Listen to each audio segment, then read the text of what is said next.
The Lottery by Shirley Jackson. The morning of June 27th was clear and sunny, with the fresh warmth of a full summer day. The flowers were blossoming profusely and the grass was richly green. The people of the village began to gather in the square, between the post office and the bank, around 10 o'clock. In some towns there were so many people that the lottery took 2 days and had to be started on June 27th. But in this village, where there were only about 300 people, the whole lottery took less than 2 hours, so it could begin at 10 o'clock in the morning and still be through in time to allow the villagers to get home for noon dinner. The children assembled first, of course. School was recently over for the summer, and the feeling of liberty sat uneasily on most of them. They tended to gather together quietly for a while before they broke into boisterous play, and their talk was still of the classroom and the teacher, of books and reprimands. Bobby Martin had already stuffed his pockets full of stones, and the other boys soon followed his example, selecting the smoothest and roundest stones. Bobby and Harry Jones and Dickie Delacroix, the villagers pronounced this name Delacroix, eventually made a great pile of stones in one corner of the square and guarded it against the raids of the other boys. The girls stood aside, talking among themselves, looking over their shoulders at the boys, and the very small children rolled in the dust or clung to the hands of their older brothers or sisters. Soon the men began to gather, surveying their own children, speaking of planting and rain, tractors and taxes. They stood together, away from the pile of stones in the corner, and their jokes were quiet and they smiled rather than laughed. The women, wearing faded house dresses and sweaters, came shortly after their menfolk. They greeted one another and exchanged bits of gossip as they went to join their husbands. Soon the women, standing by their husbands, began to call to their children, and the children came reluctantly, having to be called 4 or 5 times. Bobby Martin ducked under his mother's grasping hand and ran, laughing, back to the pile of stones. His father spoke up sharply, and Bobby came quickly and took his place between his father and his oldest brother. The lottery was conducted, as were the square dances, the teen club, the Halloween program by Mr. Summers, who had time and energy to devote to civic activities. He was a round-faced, jovial man and he ran the coal business, and people were sorry for him because he had no children and his wife was a scold. When he arrived in the square, carrying the black wooden box, there was a murmur of conversation among the villagers, and he waved and called, "Little late today, folks." The postmaster, Mr. Graves, followed him, carrying a 3-legged stool, and the stool was put in the center of the square and Mr. Summers set the black box down on it. The villagers kept their distance, leaving a space between themselves and the stool, and when Mr. Summers said, "Some of you fellows want to give me a hand," there was a hesitation before 2 men. Mr. Martin and his oldest son, Baxter, came forward to hold the box steady on the stool while Mr. Summers stirred up the papers inside it. The original paraphernalia for the lottery had been lost long ago, and the black box now resting on the stool had been put into use even before Old Man Warner, the oldest man in town, was born. Mr. Summers spoke frequently to the villagers about making a new box, but no one liked to upset even as much tradition as was represented by the black box. There was a story that the present box had been made with some pieces of the box that had preceded it, the one that had been constructed when the first people settled down to make a village here. Every year, after the lottery, Mr. Summers began talking again about a new box, but every year the subject was allowed to fade off without anything's being done. The black box grew shabbier each year. By now it was no longer completely black but splintered badly along one side to show the original wood color, and in some places faded or stained.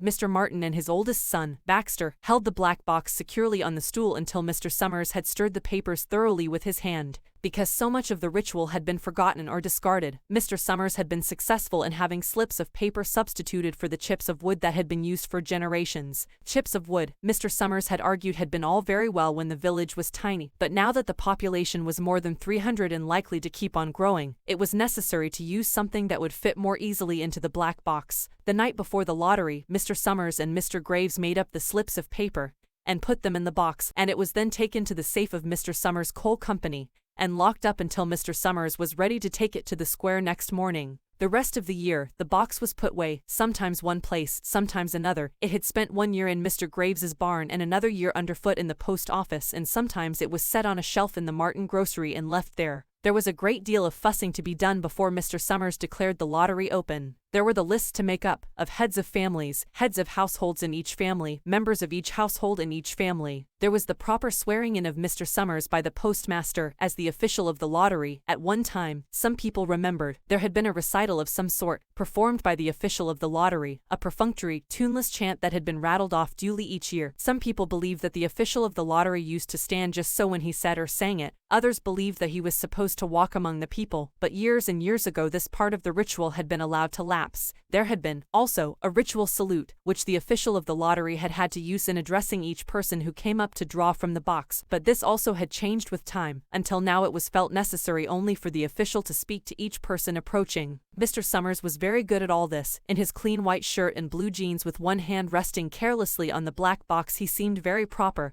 and important as he talked interminably to Mr. Graves and the Martins. Just as Mr. Summers finally left off talking and turned to the assembled villagers, Mrs. Hutchinson came hurriedly along the path to the square, her sweater thrown over her shoulders, and slid into place in the back of the crowd. Clean forgot what day it was, she said to Mrs. Delacroix, who stood next to her, and they both laughed softly. Thought my old man was out back stacking wood, Mrs. Hutchinson went on, and then I looked out the window and the kids was gone, and then I remembered it was the 27th and came a-running. She dried her hands on her apron, and Mrs. Delacroix said, "You're in time, though. They're still talking away up there." Mrs. Hutchinson craned her neck to see through the crowd and found her husband and children standing near the front. She tapped Mrs. Delacroix on the arm as a farewell and began to make her way through the crowd. The people separated good-humoredly to let her through. 2 or 3 people said in voices just loud enough to be heard across the crowd, "Here comes your Mrs. Hutchinson, and Bill, she made it after all." Mrs. Hutchinson reached her husband, and Mr. Summers, who had been waiting, said cheerfully, "Thought we were going to have to get on without you, Tessie." Mrs. Hutchinson said grinning, "Wouldn't have me leave em dishes in the sink, now, would you, Joe?" And soft laughter ran through the crowd as the people stirred back into position after Mrs. Hutchinson's arrival. "Well, now," Mr. Summers said soberly, "guess we better get started, get this over with, so's we can go back to work." "Anybody ain't here." "Dunbar," several people said. "Dunbar, Dunbar." Mr. Summers consulted his list. "Clyde Dunbar," he said. "That's right. He's broke his leg, hasn't he? Who's drawing for him?" "Me, I guess," a woman said, and Mr. Summers turned to look at her. "Wife draws for her husband," Mr. Summers said. "Don't you have a grown boy to do it for you, Janie?" Although Mr. Summers and everyone else in the village knew the answer perfectly well, it was the business of the official of the lottery to ask such questions formally. Mr. Summers waited with an expression of polite interest while Mrs. Dunbar answered. "Horace is not but 16 vet," Mrs. Dunbar said regretfully. "Guess I got a fill-in for the old man this year." "Right," Mr. Summers said. He made a note on the list he was holding. Then he asked, "Watson boy drawing this year?" A tall boy in the crowd raised his hand. "Here," he said. "I am drawing for my mother and me." He blinked his eyes nervously and ducked his head as several voices in the crowd said things like "Good fellow, lad," and "Glad to see your mother's got a man to do it." "Well," Mr. Summers said, "guess that's everyone. Old man Warner make it." "Here," a voice said, and Mr. Summers nodded. A sudden hush fell on the crowd as Mr. Summers cleared his throat and looked at the list. "All ready," he called. "Now, I'll read the names, heads of families first, and the men come up and take a paper out of the box. Keep the paper folded in your hand without looking at it until everyone has had a turn. Everything clear." The people had done it so many times that they only half listened to the directions. Most of them were quiet, wetting their lips, not looking around. Then Mr. Summers raised one hand high and said, "Adams." A man disengaged himself from the crowd and came forward. "Hi, Steve," Mr. Summers said, and Mr. Adams said, "Hi, Joe." They grinned at one another humorlessly and nervously. Then Mr. Adams reached into the black box and took out a folded paper. He held it firmly by one corner as he turned and went hastily back to his place in the crowd, where he stood a little apart from his family, not looking down at his hand.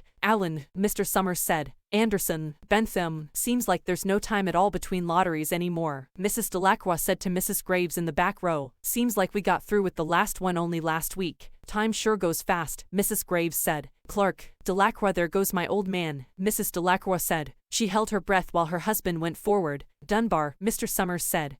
And Mrs. Dunbar went steadily to the box while one of the women said, "Go on, Janie," and another said, "There she goes." "We're next," Mrs. Graves said. She watched while Mr. Graves came around from the side of the box, greeted Mr. Summers gravely, and selected a slip of paper from the box. By now, all through the crowd there were men holding the small folded papers in their large hand, turning them over and over nervously. Mrs. Dunbar and her 2 sons stood together, Mrs. Dunbar holding the slip of paper. "Harbert, Hutchinson, get up there, Bill," Mrs. Hutchinson said, and the people near her laughed. "Jones, they do say," Mr. Adams said to old man Warner, who stood next to him, "that over in the North Village they're talking of giving up the lottery." Old man Warner snorted. "Pack of crazy fools," he said. "Listening to the young folks, nothing's good enough for them. Next thing you know, they'll be wanting to go back to living in caves, nobody work anymore, live that way for a while. Used to be a saying about lottery in June, corn be heavy soon. First thing you know, we'd all be eating stewed chickweed and acorns. There's always been a lottery, he added petulantly. Bad enough to see young Joe Summers up there joking with everybody. Some places have already quit lotteries, Mrs. Adams said. Nothing but trouble in that, Old Man Warner said stoutly. Pack of young fools. Martin, and Bobby Martin watched his father go forward.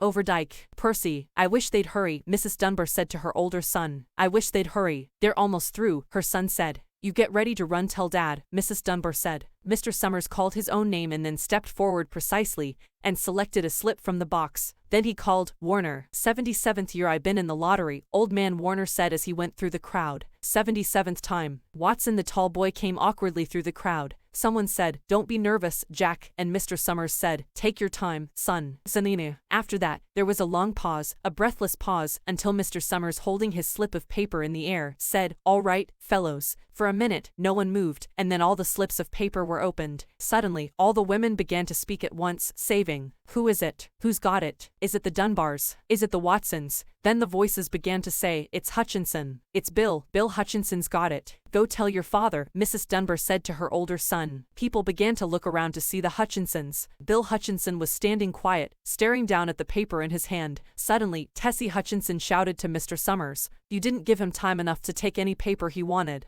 I saw you. It wasn't fair. Be a good sport, Tessie, Mrs. Delacroix called, and Mrs. Graves said, All of us took the same chance. Shut up, Tessie, Bill Hutchinson said. Well, everyone, Mr. Summers said. That was done pretty fast, and now we've got to be hurrying a little more to get done in time. He consulted his next list. Bill, he said, you draw for the Hutchinson family. You got any other households in the Hutchinsons? There's Dawn and Eva, Mrs. Hutchinson yelled. Make them take their chance. Daughters draw with their husbands' families. Tessie, Mr. Summers said gently. You know that as well as anyone else. It wasn't fair, Tessie said. I guess not, Joe, Bill Hutchinson said regretfully. My daughter draws with her husband's family, that's only fair. And I've got no other family except the kids. Then, as far as drawing for families is concerned, it's you, Mr. Summers said in explanation. And as far as drawing for households is concerned, that's you, too. Right, Bill Hutchinson said. How many kids, Bill? Mr. Summers asked formally. 3, Bill Hutchinson said. There's Bill Jr., and Nancy, and little Dave, and Tessie and me. All right, then, Mr. Summers said. Harry, you got their tickets back. Mr. Graves nodded and held up the slips of paper. Put them in the box, then, Mr. Summers directed. Take Bill's and put it in. I think we ought to start over, Mrs. Hutchinson said, as quietly as she could.